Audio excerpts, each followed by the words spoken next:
Star 5 ನ್ಯೂಸ್ಗೆ ಸ್ವಾಗತ. ಕಳಪೆ ಕಾಮಗಾರಿಕೆಯಿಂದ ಗ್ರಾಮಸ್ಥರ ಆಕ್ರೋಶ. ಗ್ರಾಮಸ್ಥರಿಗೆ ಸಾಥ್ ನೀಡಿದ ಆರ್ಟಿಐ ಕಾರ್ಯಕರ್ತರು. ಹೌದು ವೀಕ್ಷಕರೇ, ಹಾವೇರಿ ಜಿಲ್ಲೆಯ ಹಾನಗಲ್ ತಾಲೂಕಿನ ಕೊಪ್ಪರಿಸಿಕೊಪ್ಪ ಗ್ರಾಮ ಪಂಚಾಯಿತಿಗೆ ವ್ಯಾಪ್ತಿಗೆ ಒಳಪಡುವ ದಶರಥ ಕೊಪ್ಪದಲ್ಲಿ 3 ತಿಂಗಳ ಹಿಂದೆ ಜೆಜೆಎಂ ಯೋಜನೆಯ ಅಡಿಯಲ್ಲಿ ಉದ್ಘಾಟನೆಯಾಗಿದ್ದ ಓವರ್ ಹೆಡ್ ಟ್ಯಾಂಕ್ ಕಳಪೆ ಕಾಮಗಾರಿಕೆಯಿಂದ ಗ್ರಾಮಸ್ಥರ ಆಕ್ರೋಶಕ್ಕೆ ಗುರಿಯಾಗಿದೆ. ಇದರಿಂದ ಬೇಸತ್ತ ಗ್ರಾಮಸ್ಥರು ಸಂಬಂಧಪಟ್ಟಿದ್ದವರಿಗೆ ದೂರು ನೀಡಿದರೂ ಯಾವುದೇ ಸ್ಪಂದನೆ ಸಿಗುತ್ತಿಲ್ಲ ಎಂದು ತಮ್ಮ ಬೇಸರವನ್ನು ವ್ಯಕ್ತಪಡಿಸಿದ್ದರು.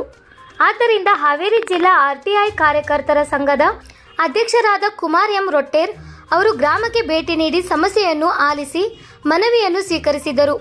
ಮನವಿಗೆ ಶೀಘ್ರದಲ್ಲೇ ಸ್ಪಂದಿಸದೆ ಹೋದಲ್ಲಿ ಸಂಬಂಧಿಸಿದ ಅಧಿಕಾರಿಗಳ ವಿರುದ್ಧ ಉಗ್ರ ಪ್ರತಿಭಟನೆ ಕೈಗೊಳ್ಳಲಾಗುವುದು ಎಚ್ಚರಿಸಿದರು. ಗ್ರಾಮಸ್ಥರಾದ ಮಲ್ಕಪ್ಪ ಬೀರಲ್ಗುಡ್ಡಿ, ಉಡ್ಚಪ್ಪ ವಡಗೇರಿ, ಶೇಖಪ್ಪ ಮರಗಡಿ, ಚಿನ್ನಪ್ಪ ಗುಡಿಕೋಟಿ, ಸೋಮಪ್ಪ ಆರಳ್, ನಾಗೇಶ್ ಬಸಾಪುರ್, ಸಿದ್ದಪ್ಪ ಅಪ್ಪನ್ನವರ್ ಮುಂತಾದವರು ಇದ್ದರು. ವರದಿ ಬಸವರಾಜ್ ಕೊಕ್ಕರ್ಗುಂದಿ. ಅದಲ್ಲ, ಈಗ ಅದು ಸಂಬಂಧಪಟ್ಟ ಅಧಿಕಾರಿಗಳಿಗೆ ಏನೈತಿ ಕಾಂಟ್ಯಾಕ್ಟ್ ಮಾಡಿ ಅದನ್ನು ಸರಿಪಡಿಸೋ ವ್ಯವಸ್ಥೆ ನಾವು ಮಾಡ್ತೀವಿ. ಹಾಂ, ಓಕೆ ಸರ್.